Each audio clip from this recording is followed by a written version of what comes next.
Good morning, South Africa, and welcome to Food for Mzansi TV. My name is Dawn Noemdoe. I'm the editor for audience and engagement at Food for Mzansi, and it's great to be back with on this platform. And I'm really excited to be welcoming my guest. He is Doug Osler. He is the winner of the Free State Agriculture's Young Farmer of the Year competition. I almost feel like I want a little bit of a drum roll before that announcement. Welcome, Doug. It's great to have you with us.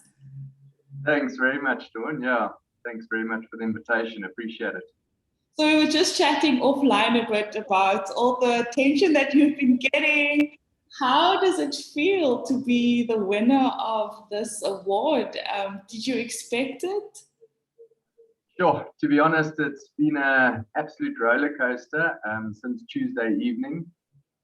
Yeah, the feeling is just an absolute honor to be nominated and to win the competition. There was some very stiff competition. The other finalists, four other finalists, were each in their own right farming and doing incredibly well. We didn't get to meet like the competition usually does, where you get to meet the other contestants and share ideas and get to know each other due to COVID. But just seeing their setups and on the evening getting to know them a bit. So yeah, being mentioned as a winner was totally unexpected and yeah, an absolute privilege. Really has been a privilege. So you've been farming in your family's farming business for the past 16 years. Tell us about this journey and I mean, I'm sure agriculture is in your heart and your soul. I will ask you later if you ever thought about doing anything else, but tell us a bit about your farming journey. So yeah, Dawn, it's a fourth generation. I'm fourth generation in a family business. So I'm farming together with my siblings. The business trades as Lone Tree Farms. That's our trading name, and our brand is Lone Tree Farms. And my parents are still involved. So my dad's still here. He's taken a slight back seat and he just guides us and shares his knowledge and experience, which is great. Fantastic to have him involved and call on him when we need him and such like. And then, like I say, together with my siblings, my sister Jill, she's the CA, and so she heads up our financial department and keeps us honest. And my brother Mike, he's on the crop side. So we do seed potatoes, wheat, maize, dry beans, and then we've got a small livestock enterprise that we're building up. So, and then my portfolio is the apple enterprise, which we first established orchards in 1992. And I mean, apple production, I don't know if you know much about the Free State. It's really small, you know, in terms of South Africa's bigger picture, we're only 2% of SA's production. So it's really small, but our edge is that we are 2 to 3 weeks into the market ahead of the big producing areas being the Western Cape, obviously, and the Langkloof in the Eastern Cape. So that's where we're able to get a slight advantage, slightly better prices being first into the market, which kind of helps us a bit with the challenges, the risks we face of producing apples here, because we are summer rainfall area. So we have hail, so we have to put hail nets over all the orchards. And we have frost risk in September, October when the trees are flowering, which is a major challenge for us. So I think the competitive edge being slightly earlier helps us offset those challenges we face, our risks. Now, you believe that challenges and setbacks really serves as a learning curve. And it also contributes to your experience and you to what you describe as a sort of unique career choice. Did you ever imagine anything different growing up in a farming family? To be honest, no. You know, I think growing up here, I wasn't really aware of the challenges. I'm now slowly appreciating what my parents went through us growing up. You know, each year has a different challenge. You know, whether it's this year's too much rain, last year there was hail, the year before was a drought. It really seems that each year throws something new at you. And like you mentioned, we try and take it as a learning curve. September 2016, we lost 95% of our apple crop due to a frost. And it was a major setback. It really was. It was difficult. It was a difficult time with the staff on the farm. People were demoralized. People were feeling down. It really was an absolute challenge, but we're able to get through it. And we like to think it's given us a bit of experience and made us toughen up a little bit. And we're here now. So, we're fortunate to be here, and hopefully we're still going to be carrying on to the future. And we know there are also going to be good years. And I think the lesson in agriculture is we just need to, in the good years, put away a little bit, and just to take us through those rough years. The cycles seem to work. You have your ups and downs, and it works in a cycle. So we just need to hang in there and get through the challenges. Now, you mentioned your dad at the start of this conversation. Maybe tell us a bit about your family. I know you have 2 kids as well. Do they support you? Do they also see themselves farming one day? So yeah, my family, I'm married now. I've been married for 10 years, going on 11. Married to Megan, and we've got 2 daughters. Anna is now 8 going on 9, and Leah, she's 6 turning 7 pretty soon. So yeah, I don't know in terms of them getting involved in agriculture growing up. I mean, they're still pretty young, but they love the farm for the enjoyable things at the moment, the lifestyle and the horses, especially Leah, and the outdoors and the fishing. So from the lifestyle aspect, absolutely. My brother, he's got 2 kids, and he's got a son who's mad about tractors. So I think for their age group, and I guess it was like us growing up on the farm, when we were younger, we were driving the tractors and helping out on the farm on holidays and earning a bit of pocket money.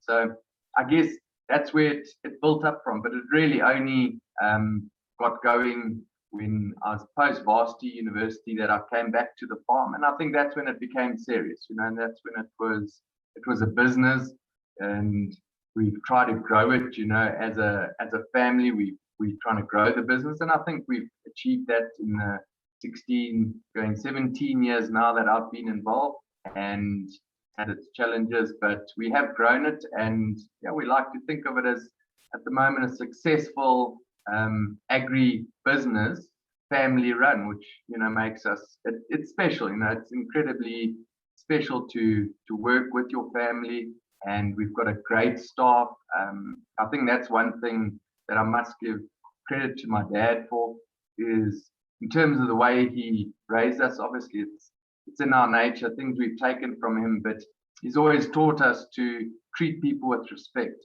So I think that's the key thing for us. It's how we treat our staff, it's how we treat our customers. We believe a lot in respect and mutual respect, so I think it's helped us. The staff on the farm are also generational staff. It's their parents worked with my parents, and we've known them growing up, and it makes it special. It makes it nice. The gees on the farm, not all the time, but we'd like to think that the gees is there. We have a good relationship with our staff, and yeah, so that's really to benefit. Credit my dad, my parents, how they brought us up, and we all share the same philosophy, and I think it stands us in good stead. I think when you won the award, you sort of, as part of your congratulatory remarks or your remarks post the award, is that you said that you envision an agricultural sector where everyone is willing to help, learn, and grow. I think that your comments just now just speaks to that exactly. Yeah, absolutely. I think I've mentioned it before, and we're in a challenging time. Things aren't easy. I mean, it's not easy for a lot of people. In the agri space, I think we've been pretty fortunate during the COVID pandemic to be able to continue to operate. I think we've been very fortunate there. We've been able to produce food, which I think is important. Everyone needs food to eat and survive. So it's a really basic thing that we're doing. So we're privileged to be where we are, but I think we've got our challenges. We've got our political challenges that we we need to face, we need to pull together, I think in terms of as a community, we need to pull together. We're fixing roads and we're just having to do it. I don't think we can look for excuses and point fingers. I think at the end of the day, one just needs to knuckle down and stick together. I think another thing that comes to mind is security. I think it's unfortunately just the reality of the situation is that we need to do it together. We, as a community, are involved with the police and we're assisting together with the police and try and help out, just in terms of security, the issues around farm security, I think is very prevalent and it's a massive, massive problem. So yeah, the challenges are there. And I think from everyone, I think from even the farm workers on the farm, the security is a concern.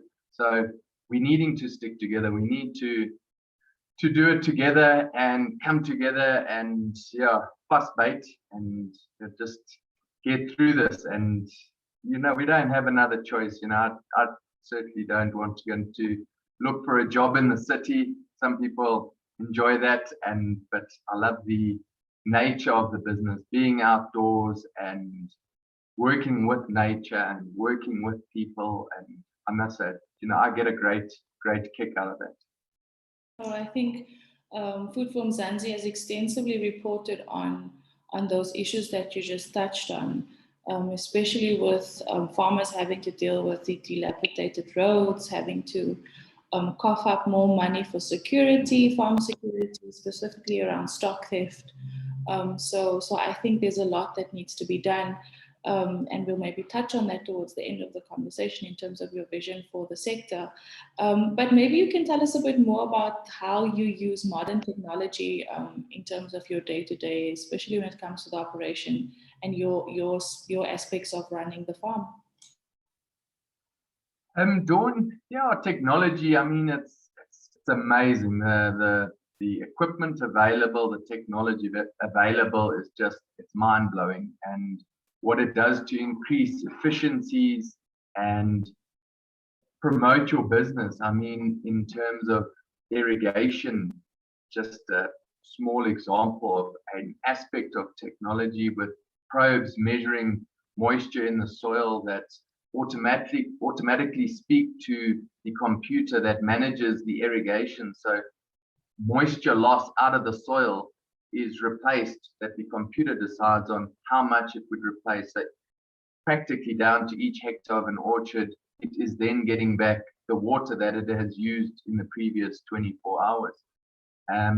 Drones, for example, just amazing space at the moment where that technology is helping farmers, apple farmers specifically, make really informed decisions, and its ability to talk to other equipment for variable speed spreaders, for instance, where you now start managing your trees down to individual trees, variable speed sprayers in an orchard. I mean, it's just unbelievable the technology that's there. And like I mentioned earlier, security, unfortunately, is something that we possibly unnecessarily spending a lot of money on, but it is obviously necessary because it's an issue. But there too, cameras and drones, etc., that really help out in terms of security on livestock, especially GPS units on the livestock. I think there's a lot of stuff available. It's really, really exciting, and I think one has to just try and get into it and use it. Automated tractors, self-drive tractors. I mean, the possibilities are just endless and really, really exciting. I think that's the thing, and I think possibly where the younger generation, I'm not saying the older generation, I think each one has their own things that they enjoy, but I think that's where maybe the younger generation know what it's like to be with the technology. And I mean, even younger than myself, I'm honored to be referred to as young. It is an honor. But the younger generation, I think even my kids nowadays, when they grab a phone, they just assume it to be a touch screen. It's just how they've grown up. And I think there's a generation below that are obviously in the industry now, and what they would bring to adding value to a business that they'd get involved in just from the technological aspect is it's exciting, and it's really, really, I think the potential is great. It's amazing now. If you'll allow me, Doug, I would like to ask you two very quirky questions. Yeah. We usually have fun with our guests with two quirky questions as well. So you know South Africans are crazy about a lekker braai. What is your secret tip? What's your top secret braai tip for Mzansi? Sure, it's actually been quite a recent revelation. It's not always been used, but I've now started timing with a stopwatch how long the steak remains on the braai, and I can't lie to you, it seems to work like absolute clockwork.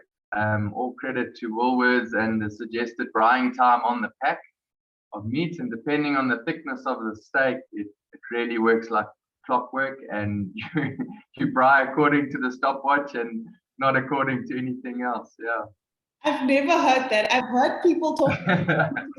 I've heard people referring to this type of sizzle you hear, but but an actual stopwatch is amazing.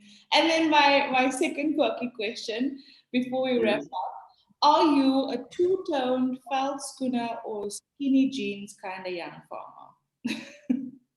Sure, I'd have to say the two-tone, not the traditional two-tone, maybe a slight edge to it, but certainly not quite the skinny jeans on that. Maybe somewhere in between.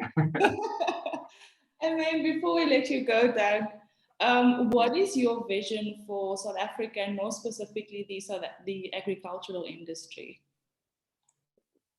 Yeah, I think it's got its challenges.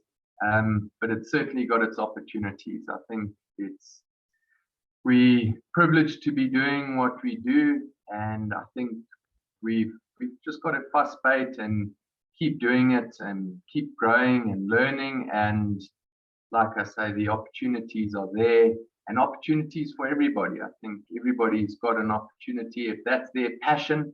And I think that's the other thing too. You know, if guys are passionate about what they do, I think it takes it quite far to making a success. And I think being involved in agriculture, people will always need to eat. It's just a basic, and if you can produce, and if you can box clever, and market clever, and grow your business, I think the opportunities are there. So yeah, it's really exciting, and it's a great space to be in. Like I heard you going in some Afrikaans words then between. we were actually teasing to say we're surprised to see that Free State Agriculture Young Farmer of the Year speaking English. No. It is. We are in the minority speaking English. In fact, a lot of my buurmanne, they've been sending messages saying, "Ja, julle Engels het nou baie lank gevat om hierdie prys te wen." So yeah, no, it's we are in the minority. It really is. It's Afrikaans dominated in our area, but there's really nothing. It's jokes on the side and such like. But at the end of the day, we're all in it together, and I speak Afrikaans, I understand Afrikaans, and Sotho and speak Sotho. So really, whatever you need to do to get the job done, one's just got to do it. So yeah, probably relieved I didn't need to do the interview in Afrikaans, but I understand it perfectly. Yeah. Okay, it was nice to chat to you, Doug. The winner of Free State Agriculture's Young Farmer of the Year competition, Doug Osler. Thank you so much for joining us here on Food for Mzansi, and we will definitely be featuring you on this platform in the near future. So thank you so much, and everything of the best. Thank you.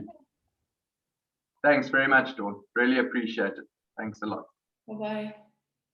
Bye.